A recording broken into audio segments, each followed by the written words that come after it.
খালেদা জিয়ার রুহের মাগফিরাত কামনায় মিলাদে অংশ নিলেন তারেক রহমান। কবর জিয়ারত করেছেন পরিবারের সদস্যরা। শুক্রবার দিনভর সমাধিস্থলে মানুষের ভিড়। মা বাবার জনপ্রিয়তা ধরে রেখে দল পরিচালনায় তারেক রহমানের বড় চ্যালেঞ্জ। নেতৃত্ব দিতে হবে দক্ষিণপন্থার উত্থান ঠেকানো আর অর্থনীতিতে গতিশীলতা আনায়। সারা দেশে চলছে মনোনয়ন যাচাই বাছাই। মান্না ও হামিদুর রহমান আজাদের মনোনয়নপত্র বাতিল। সুষ্ঠু নির্বাচন নিয়ে শঙ্কা হাসনাত আব্দুল্লাহ। দেখছিলেন ক্রাউন সিমেন্ট সংবাদ শিরোনাম, এবার বিস্তারিত। সাবেক প্রধানমন্ত্রী ও বিএনপি চেয়ারপারসন বেগম খালেদা জিয়ার রুহের মাগফিরাত কামনায় রাজধানীর গুলশান সেন্ট্রাল মসজিদে দোয়া মাহফিল হয়েছে। শুক্রবার বাদ আসর আয়োজিত দোয়া মাহফিলে অংশ নেন তার জ্যেষ্ঠ পুত্র বিএনপির ভারপ্রাপ্ত চেয়ারম্যান তারেক রহমান। নামাজের পর বেগম খালেদা জিয়ার আত্মার শান্তি ও মাগফিরাত কামনায় এই বিশেষ দোয়া মাহফিল হয়। মোনাজাতে সাবেক 3 বারের প্রধানমন্ত্রী বেগম খালেদা জিয়ার বর্ণাঢ্য রাজনৈতিক জীবন ও দেশের জন্য তার অবদান স্মরণ করে মহান আল্লাহর কাছে তার আত্মার মাগফিরাত এবং জান্নাতুল ফেরদৌস কামনা করা হয়। একই সাথে আগামীতে দেশ পরিচালনার জন্য তারেক রহমানকে তৌফিক দিতে আল্লাহর রহমত কামনা করা হয়। দোয়া মাহফিলে বিএনপির মহাসচিব মির্জা ফখরুল ইসলাম আলমগীর সহ দলের কেন্দ্রীয় ও বিভিন্ন পর্যায়ের নেতারা উপস্থিত ছিলেন।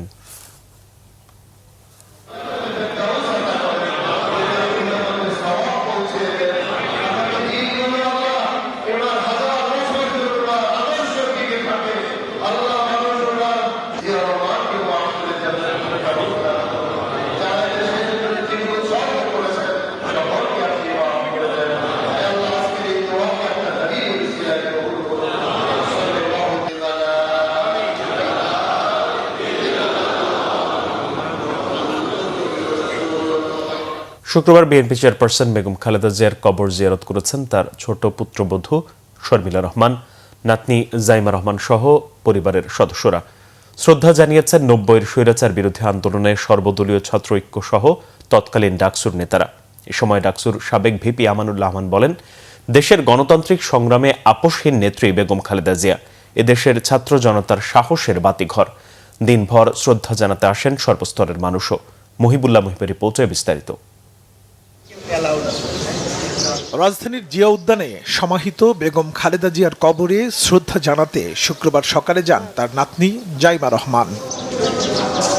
পরিবারের অন্য সদস্যদের সঙ্গে নিয়ে সকাল 10:30টার দিকে জাইমা রহমান জিয়া উদ্যানে পৌঁছান। বেগম খালেদা জিয়ার ছোট ছেলে আরাফাত রহমান কুকুর স্ত্রী সৈয়দা শর্মিলা রহমান সহ পরিবারের নিকটাত্মীয়রাও সেখানে ছিলেন। দোয়া ও মোনাজাত শেষে সকাল 10:40 দিকে তারা সেখান থেকে ফিরে যান।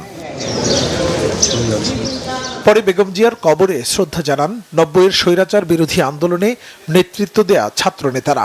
শ্রদ্ধা নিবেদন শেষে ডাকসুর সাবেক ভিপি আমানুল্লাহ আমান বলেন, বেগম খালেদা জিয়ার মৃত্যু এবং তার ছেলে তারেক রহমানের দেশে ফেরার মধ্য দিয়ে পুরো দেশের মানুষ আজ ঐক্যবদ্ধ হয়েছে। স্বাধীনতার সার্বভৌমত্বের অতন্ত্র প্রহরী দেশনেত্রী বেগম খালেদা জিয়া ছিলেন গণতন্ত্রের মা। দেশনেত্রী বেগম খালেদা জিয়াকে বিনা চিকিৎসায় হত্যা করা হয়েছে। কারণ বিনা চিকিৎসায় হত্যা করেছে এই জন্যে তাকে স্লো পয়জনের মধ্য দিয়ে। কারণ দেশনেত্রী বেগম খালেদা জিয়া ছিলেন একজন মহান জাতীয় এবং আন্তর্জাতিকভাবে বাংলাদেশের জনগণের অভিভাবক। প্রতিহিংসার বশবর্তী হয়ে যে বিগত যে ফ্যাসিস্ট প্রধানমন্ত্রী তিনি তাকে মৃত্যুর পথে ঠেলে দিয়েছেন। বেগম খালেদা জিয়া তার জীবনের শেষ রক্তবিন্দু দিয়ে তিনি তার এদেশের জনগণের জন্য, এদেশের গণতন্ত্রের জন্য এবং এদেশের স্বাধীনতা সার্বভৌমত্বের জন্য করে গেছেন। জিয়া উদ্যানে স্বামীর কবরের পাশে চিরনিদ্রায় শায়িত বেগম খালেদা জিয়ার কবরে শ্রদ্ধা জানাতে আসেন নাটোর 2 আসনের ধানের শীষ প্রার্থী রুহুল কুদ্দুস তালুকদার দুলু এবং চট্টগ্রাম 10 আসনের প্রার্থী সাইদ আল নোমান। এ সময় দেশ ও জনগণের জন্য বেগম খালেদা জিয়ার অবদানের কথা তুলে ধরেন বিএনপির এই 2 নেতা।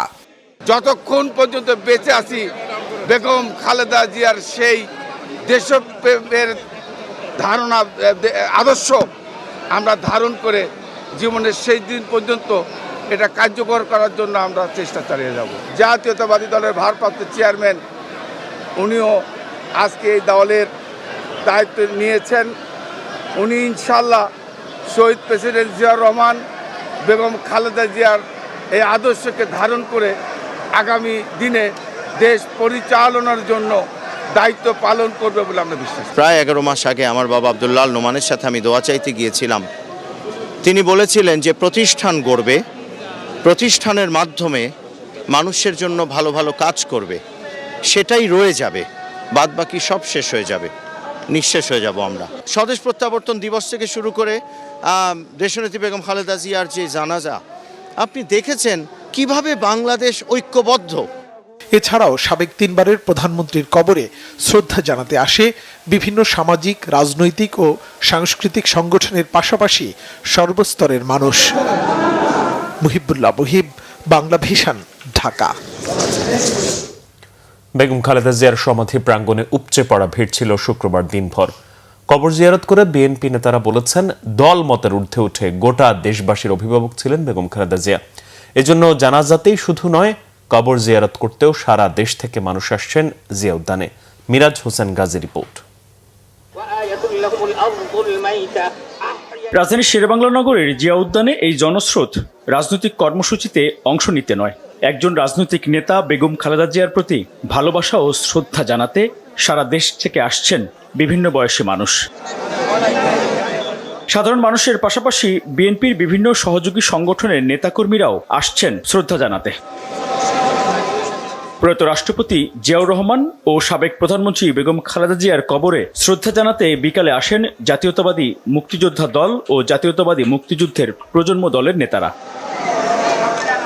শ্রদ্ধা নিবেদন শেষে সাংবাদিকদের সঙ্গে কথা বলেন বিএনপি নেতারা।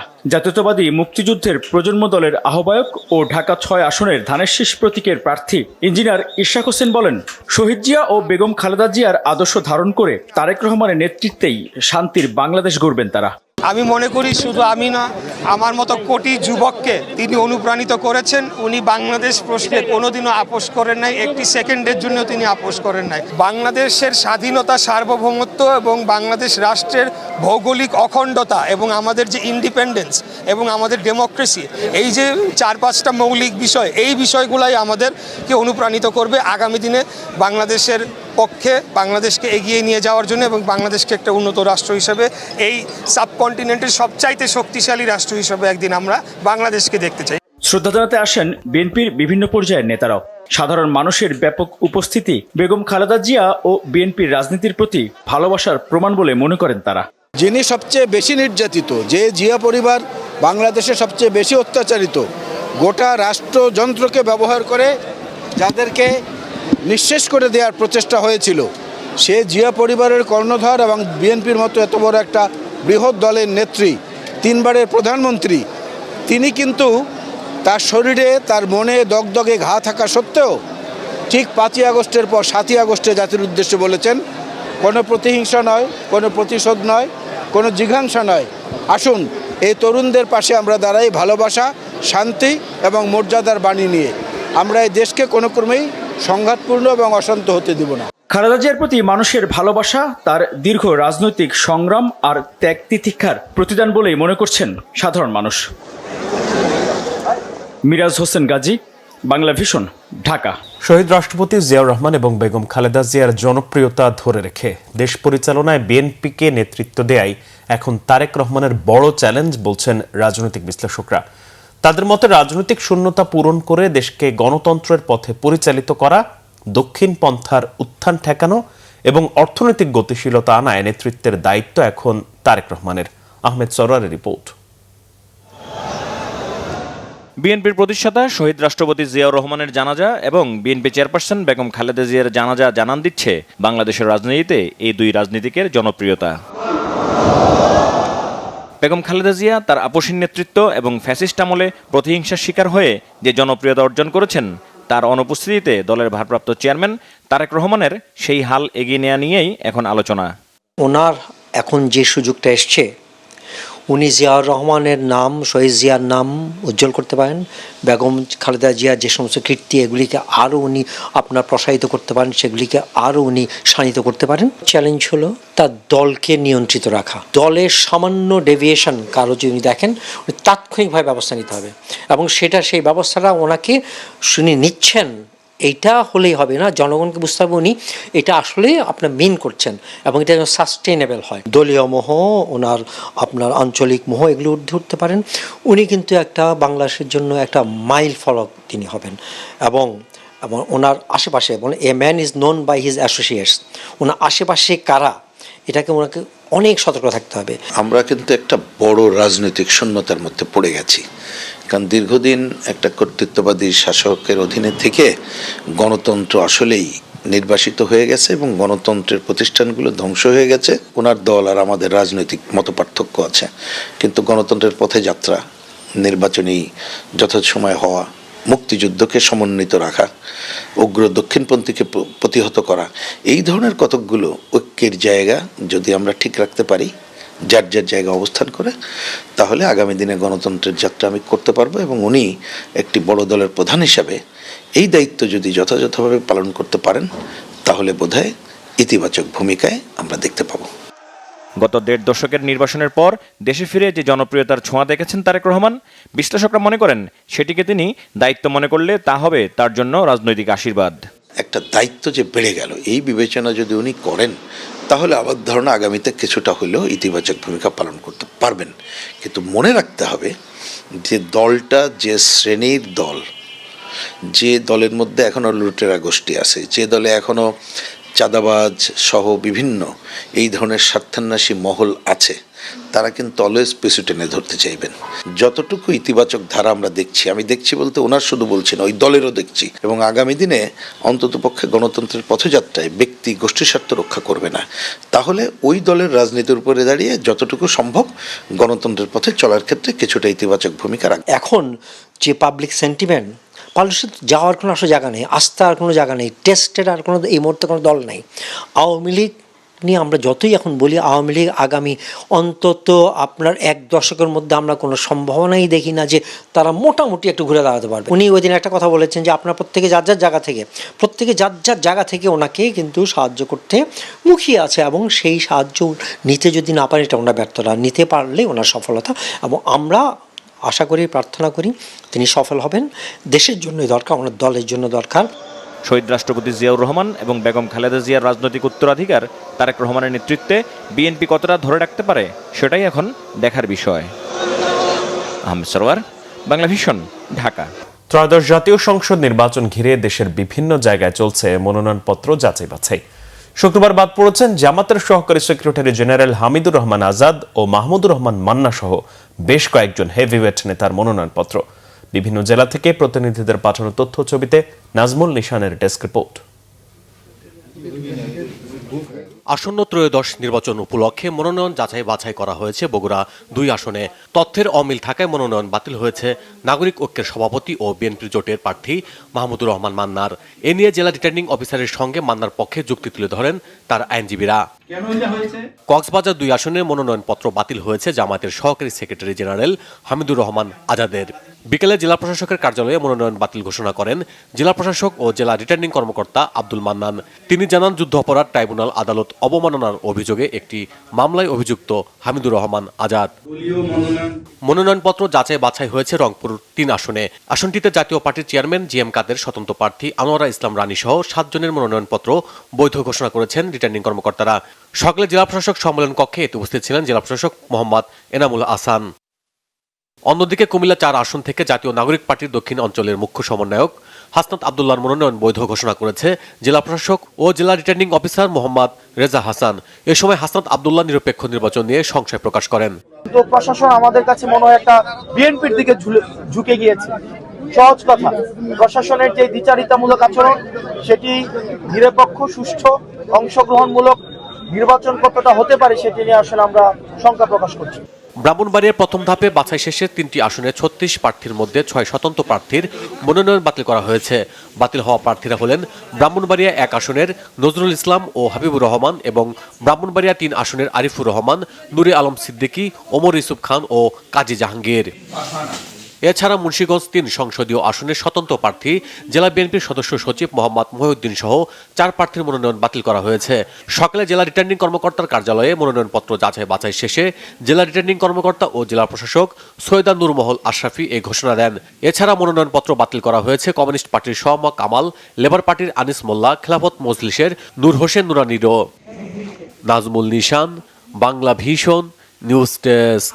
রাজধানী সহ সারা দেশে বাড়ছে হত্যা অপরাধ, যার মূলে রয়েছে আধিপত্য বিস্তার, চাঁদাবাজি ও বিভিন্ন সহিংসতার ঘটনা। এতে দিন দিন আতঙ্কিত হচ্ছে সাধারণ মানুষ। বিশেষজ্ঞরা বলছেন, দেশের আইন শৃঙ্খলা বাহিনীর নিষ্ক্রিয়তার পেছনে সরকারের উদাসীনতাই বড় কারণ। নির্বাচনের আগে অন্তর্বর্তী সরকার আইন শৃঙ্খলা পরিস্থিতি উন্নতি ঘটাতে না পারলে খুন খারাপি আরও বাড়বে বলে শঙ্কা তাদের। রিপোর্ট ফজলে রাব্বির।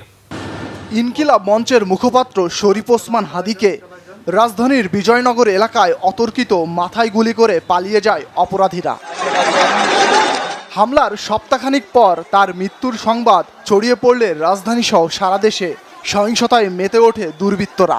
হামলা চালানো হয় প্রথম আলো ও ডেইলি স্টার কার্যালয়ে, দেয়া হয় আগুনও। একই সঙ্গে হামলা ও ভাঙচুর হয় ছায়ানট ও ৩২ নম্বরেও। এই ঘটনার ঠিক একদিন যেতে না যেতেই ময়মনসিংহের ভালুকায় ধর্ম অবমাননার অভিযোগে এক গার্মেন্টস কর্মীকে পিটিয়ে আগুনে পুড়িয়ে হত্যা করে দুর্বৃত্তরা। সর্বশেষ মগবাজার ফ্লাইওভার থেকে ককটেল নিক্ষেপে পথচারী নিহতের ঘটনায় ফের প্রশ্নবিদ্ধ হয় আইনশৃঙ্খলা বাহিনীর ভূমিকা। হঠাৎ রাজধানী সহ বিভিন্ন স্থানে এমন ঘটনায় উদ্বেগ বাড়ছে জনমনে। অপরাধ নিয়ন্ত্রণে সরকারের সদিচ্ছার পর্যাপ্ত ঘাটতি দেখছেন মানবাধিকার কর্মীরা। তাদের মতে সরকার আইন শৃঙ্খলা পরিস্থিতি নিয়ন্ত্রণে পুরোপুরি ব্যর্থ। হাদি হত্যাকাণ্ডের পরে মানুষের ভিতর মানুষ ক্ষোভে ফুঁসে উঠছে। একবার ভাবুন তো, এই হত্যাকাণ্ডের সাথে সাংস্কৃতিক সংগঠন বা পত্রিকা বা হিন্দু যুবকের কোনো সংশ্লিষ্টতা আছে? এই ধরনের সন্ত্রাসী কার্যক্রমকে প্রোটেক্ট করার জন্য দৃশ্যমান কোনো পদক্ষেপ লক্ষ্য করা যাচ্ছে না, বরং সরকারের শৈথিল্যতা বা দুর্বলতার সুযোগে এই জিনিসগুলো ক্রমান্বয়ে আমাদের সামনে চলে আসছে এবং মানুষের ভিতর প্রশ্ন আসছে যে সরকারের ভিতর তাহলে কোনো গোষ্ঠী আছে যারা এই ধরনের কাজকে প্রশ্রয় দিচ্ছে। এদিকে নির্বাচনের আগে দেশের আইন শৃঙ্খলা পরিস্থিতির উন্নতি না হলে খুন খারাপি আরও বাড়বে বলে শঙ্কা এই নিরাপত্তা বিশ্লেষকের।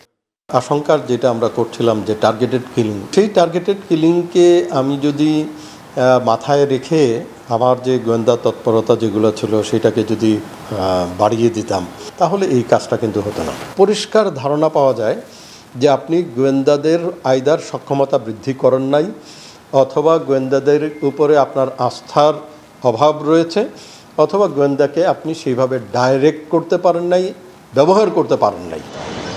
আধিপত্য বিস্তার, চাঁদাবাজি ও বিভিন্ন সহিংসতায় প্রতিনিয়তই বাড়ছে হত্যা অপরাধের ঘটনা। অন্তর্বর্তী সরকারের শপথ গ্রহণের 1 বছর পেরিয়ে গেলেও এখনও আইন শৃঙ্খলা বাহিনীর কাঙ্ক্ষিত উন্নতি সম্ভব হয়নি। ফলে প্রতিদিনই দেশের কোথাও না কোথাও ঘটছে সহিংসতার ঘটনা, যা থেকে বাদ পড়ছে না রাজনীতিবিদ থেকে শুরু করে সাধারণ মানুষ। এমন অবস্থা চলতে থাকলে আসন্ন নির্বাচন ঘিরে তৈরি হবে নতুন জটিলতা, এমনটাই মত নিরাপত্তা বিশ্লেষকদের। ফজলে রাব্বি, বাংলা ভিশন, ঢাকা। তীব্র শীতে বিপর্যস্ত রাজধানী ঢাকা সহ সারা দেশের জনজীবন। উত্তরের হিমেল বাতাসে দুর্ভোগ বেড়েছে কয়েক গুণ। ঘন কুয়াশার কনকনে ঠান্ডায় স্বাভাবিক জীবনযাত্রা যেন থমকে গেছে। সবচেয়ে বেশি ভোগান্তিতে পড়েছেন খেটে খাওয়া মানুষ ও ছিন্নমূলরা। রাজধানী ঢাকাতে বেড়েছে শীত, কুয়াশার চাদরে ঢেকে গেছে মহানগরী। আরও জানাচ্ছেন মেজবা রহমান। পৌষের মাঝামাঝি সারা দেশে বেড়েছে শীত। দেশের পশ্চিমাঞ্চলের জেলা চুয়াডাঙ্গায় শীতের তীব্রতা সবচেয়ে বেশি। পৌষের হাড় কাঁপানো শীতে জবুতবু হয়ে পড়েছে জেলার জনজীবন। তাপমাত্রা নেমে এসেছে মৌসুমের সর্বনিম্নে। কনকনে ঠান্ডায় স্বাভাবিক জীবন ব্যাহত হচ্ছে। পার্শ্ববর্তী জেলা যশোরেও শীতের দাপট স্পষ্ট। ঘন কুয়াশার কারণে সকাল থেকে যান চলাচল ধীর গতির। শীতজনিত রোগে বাড়ছে হাসপাতালে রোগীর সংখ্যা। শুক্রবার দেশের সর্বনিম্ন তাপমাত্রা ছিল যশোরে 8 ডিগ্রি সেলসিয়াস। হাড় কাঁপানো তীব্র শীতে কাঁপছে সাগর উপকূলীয় জেলা ঝালকাঠির মানুষ। প্রচণ্ড কুয়াশায় সকাল থেকে কচুয়া বেতগির বিষখালী নদীতে বন্ধ রয়েছে ফেরি ও খেয়ার নৌকা। দিনের বেলায় হেডলাইট জ্বালিয়ে যানবাহন চলাচল করছে ধীর গতিতে। শীতের প্রকোপ বেড়ে যাওয়ায় দুর্ভোগ বেড়েছে ছিন্নমূল মানুষের। উত্তরের জেলা পঞ্চগড়ে শীতের দাপট ভয়াবহ। দিনের পর দিন সূর্যের দেখা নেই, ব্যাহত হচ্ছে কৃষিকাজ, ক্ষতির মুখে পড়ছেন কৃষকেরা। আবহাওয়া অধিদপ্তর বলছে আগামী কয়েকদিন শীত আরও বাড়তে পারে। Misba Rahman, Bangla vision, news desk. শীত বাড়ার সাথে সাথে বাড়তে শুরু করেছে খেজুর গুড়ের চাহিদা। খেজুর গুড়ের পাশাপাশি কুমড়ো বড়ি সহ ঐতিহ্যবাহী খাবারের যোগান দিচ্ছেন উত্তরবঙ্গের বেশ কিছু উদ্যোক্তা। তবে সরকারি সহায়তা পেলে দেশের বাজারের চাহিদা মিটিয়ে এসব পণ্য রপ্তানি করাও সম্ভব বলে মনে করেন তারা। উত্তরের জনপদ নাটোর ঘুরে এসে বিস্তারিত জানাচ্ছেন সহকর্মী মামুন আব্দুল্লাহ। কুয়াশার আড়মোড়া ভেঙে পূব আকাশে দেখা মিলেছে আলস্য মাখা সূর্যের। ততক্ষণে দল বেঁধে খেজুর বাগানে হাজির ছোট থেকে বৃদ্ধ সব বয়সী মানুষ। খেজুরের রসের মধুর স্বাদ নিতেই শীত ঘুমের আয়েশ ছেড়ে আসা। একদিকে চলছে রসের মেলা, অন্যদিকে সেই রস দিয়েই তৈরি হচ্ছে খেজুর গুড়। প্রাকৃতিক পদ্ধতি আর শতভাগ কেমিক্যাল মুক্ত গুড় তৈরি নিজ চোখে দেখে উচ্ছ্বসিত ক্রেতা দর্শনার্থীরাও। বাঙালির চিরায়ত ঐতিহ্যের অংশ এই খেজুরের গুড়। ন্যাচারাল খাবার আছে, আসলাম গুড় খেলাম, পিঠা খেলাম, খুব ন্যাচারাল জিনিসটা। কি বলবো, আমরা গ্রাম অঞ্চলে যেটা আগে খাইতাম ছোটবেলায়, এটা এখন খাইলাম। কাস্টমার যিনি খাবেন, মানে খেতে চান, তারও ইচ্ছা থাকতে হবে যে অথেন্টিক খাবার এবং বিষমুক্ত খাবার তিনি খাবেন। যদি কারো সদিচ্ছা থাকে, সততা থাকে, সে অবশ্যই ভেজাল মুক্ত খাবার কাস্টমারের কাছে পৌঁছে দিতে পারবে। উদ্যোক্তারা বলছেন শুধু খেজুর গুড়ি নয়, এখানকার কুমড়োর বড়ি থেকে শুরু করে সব ধরনের পণ্যের চাহিদাই রয়েছে দেশের বিভিন্ন প্রান্তে। আমরা যে প্রাকৃতিকভাবেই আমাদের খামারে গরু ছাগল বা এগুলো লালন পালন করি, এটা আমাদের কাস্টমারকে বোঝানোর জন্য আমাদের মেহমানখানা রয়েছে। সেখানে কাস্টমার আসবে, থাকবে, খাবে, যতদিন ইচ্ছা সে দেখবে আসলে আমরা এই কাজগুলো করছি কিনা, সেই সুযোগটা রয়েছে আমাদের কাস্টমারদের জন্য। উদ্যোক্তাদের সঠিক প্রশিক্ষণ এবং সহযোগিতা দেয়া গেলে বাংলাদেশের অ্যাগ্রোফুড রপ্তানিতে সম্ভাবনার কথা জানালেন উপজেলা নির্বাহী কর্মকর্তা। যে আমরা অল্প খরচে বা অল্প পরিশ্রমে বেশি জিনিসটা পেতে চাই, কিন্তু আমাদের গবেষণার দিকে আরো একটু মনোযোগ দিতে হবে এবং আমাদের রিসার্চ অ্যান্ড ডেভেলপমেন্টে যে সরকারের বরাদ্দ, এই বরাদ্দটা বাড়াতে হবে এবং আমাদের রিসার্চারদের আরো রিসার্চের সুযোগ দিতে হবে। নিরাপদ খাদ্যের উদ্যোক্তাদের সহজ শর্তে ঋণ দিতে সরকারকে আরো উদ্যোগী হওয়ার আহ্বান খাত সংশ্লিষ্টদের। মামুন আব্দুল্লাহ, বাংলা ভিশন, নাটোর। সংবাদ শেষ করব ক্রাউন সিমেন্ট শিরোনামগুলো আরো একবার জানি। খালেদা জিয়ার রুহের মাগফিরাত কামনায় মিলাদে অংশ নিলেন তারেক রহমান। কবর জিয়ারত করেছেন পরিবারের সদস্যরা। শুক্রবার দিনভর সমাধিস্থলে মানুষের ভিড়। মা বাবার জনপ্রিয়তা ধরে রেখে দল পরিচালনায় তারেক রহমানের বড় চ্যালেঞ্জ। নেতৃত্ব দিতে হবে দক্ষিণ পন্থার উত্থান ঠেকানো আর অর্থনীতিতে গতিশীলতা আনায়। সারা দেশে চলছে মনোনয়ন যাচাই বাছাই। মান্না ও হামিদুর রহমান আজাদের মনোনয়নপত্র বাতিল। সুষ্ঠু নির্বাচন নিয়ে শঙ্কা হাসনাত আব্দুল্লাহ। এই ছিল এখনকার মতো। পরের সংবাদ সকাল 10টায়। এর আগে 9টায় রয়েছে নিউজ টপ 10 দেখার আমন্ত্রণ রইল। এছাড়া বাংলা ভিশন সংবাদ ও সংবাদ সংশ্লিষ্ট অনুষ্ঠান দেখতে ভিজিট করুন www.bvnews24.com ও facebook.com/banglavishnnews এবং সাবস্ক্রাইব করুন youtube.com/banglavishnnews। ধন্যবাদ।